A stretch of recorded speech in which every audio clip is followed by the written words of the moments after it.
Hello guys, কি অবস্থা সবার? চলে এলাম নতুন একটা ভিডিও নিয়ে। গাইস, আপনারা অনেকেই জানতে চেয়েছেন যে আমার শালিক পাখিটা কিন্তু অনেক বড় হয়ে গেছে।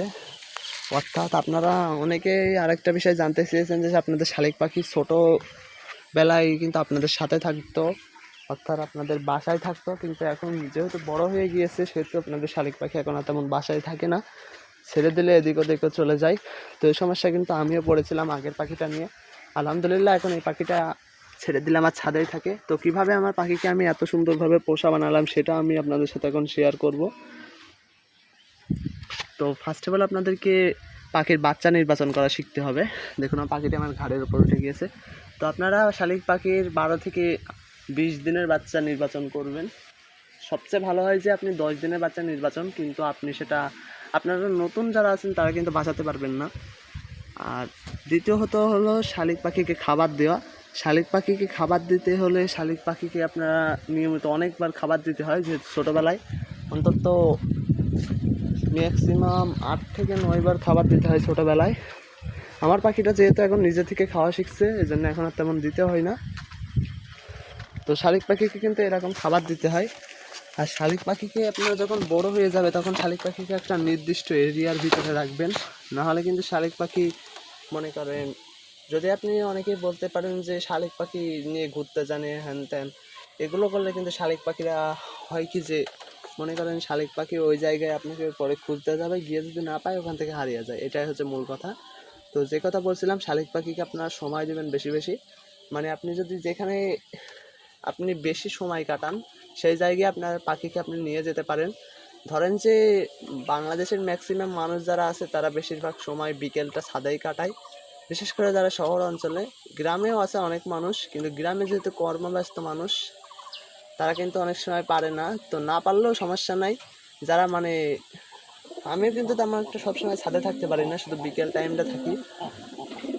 তো আমি কিন্তু তাকে ছাদে রাখা অভ্যেস করছি, কারণ ধরেন যে এই ছাদেই সে সবসময় থাকে। আর যেহেতু যদি আমি তাকে বাড়ির উঠানে রেখে দিতাম তাহলে উঠানে তো অনেক সময় রিস্ক হয়ে যায়, কারণ উঠানে রাখলে কিন্তু বিড়াল কুকুর ইত্যাদি প্রাণী তাকে আক্রমণ করতে পারে পাখিদেরকে।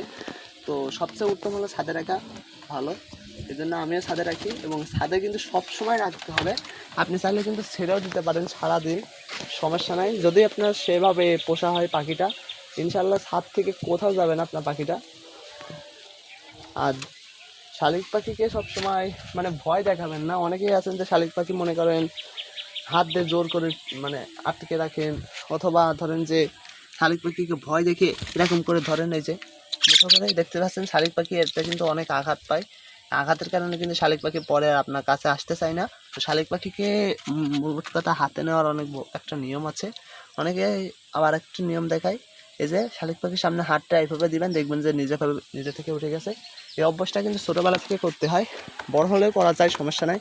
আর যদি আপনাকে শালিক পাখিকে আর্জেন্ট ধরতেই হয় তাহলে শালিক পাখিকে প্রথমে হাতে নেবেন যাতে সে ভয় না পায়, এবং হাতে নিয়ে খুব সাবধানের সাথে তাকে মানে এই যে তার শরীরের ওপর ধরবেন। এবং শালিক পাখিকে এইভাবেই কিন্তু খাঁচায় রাখার অভ্যেস করবেন। কারণ আমি আপনাদের একটু দেখাই, এই দেখুন আমার শালিক পাখিটা। এবার এই পারলাম না, শালিক পাখিটা এইভাবে নিয়ে মনে করেন হালকা করে ধরে আলতো করে খাঁচার ভিতরে রেখে দিবেন। খাঁচার ভিতরে কিন্তু প্রচুর পানি এবং খাদ্যর মজুত রাখতে হবে, যেহেতু এখন গ্রীষ্মকালে কিন্তু শালিক পাখিরা অনেক সময় মারা যায় অনাহারে।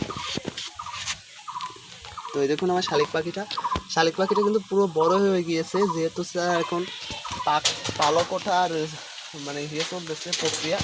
এখন কিন্তু তার পালকগুলো পড়ে যাবে, পুরাতন পালকগুলো, এবং নতুন পালক গজাবে তার শরীরে। গাইস, কথা বলতে বলতে কিন্তু বৃষ্টি চলে যাচ্ছে, দেখুন। তো যে কথা বলছিলাম, কিছুক্ষণের ভিতরে ভিডিওটা শেষ করে দেবো বেশি সংক্ষিপ্ত আলোচনা করে।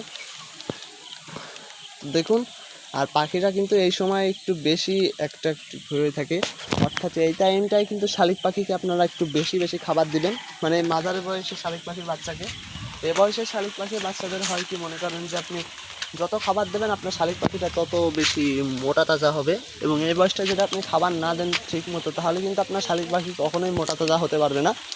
অর্থাৎ ধরেন যে আপনার শালিক পাখি ছোটোই থেকে যাবে, এবং পরে যদি আপনি বড় হওয়ার পর অনেক খাবার দেন তাতে কিন্তু কোনো কাজ হবে না। তো গাইস, এভাবেই চাইলে আপনি শালিক পাখিকে মানুষ করতে পারবেন। আর শালিক পাখিকে সবসময় আমি বলবো একটা নির্দিষ্ট জায়গার ভিতরে আপনি মানুষ করার চেষ্টা করবেন। নির্দিষ্ট জায়গায় রাখলে কিন্তু শালিক পাখি কখনো মনে করেন যে চলে যায় না। আমি এই জন্য বলবো আপনি শালিক পাখিকে রাখবেন নির্দিষ্ট একটি জায়গায়, মানে তাকে অন্য কোনো এরিয়ায় যাতে যেতে দেওয়া না হয় এমন। অর্থাৎ আপনি তাকে সারাদিন ছেড়ে রাখুন, কিন্তু একটা নির্দিষ্ট এরিয়ার ভিতরে রাখুন। তো গাইস, এই ছিল আজকে ভিডিওটা যদি ভালো লাগে ভিডিওটা একটা লাইক দিন, আর আমার চ্যানেলটি যদি নতুন হয়ে থাকেন তবে অবশ্যই সাবস্ক্রাইব করে দিন। ধন্যবাদ সবাইকে, আসসালামু আলাইকুম।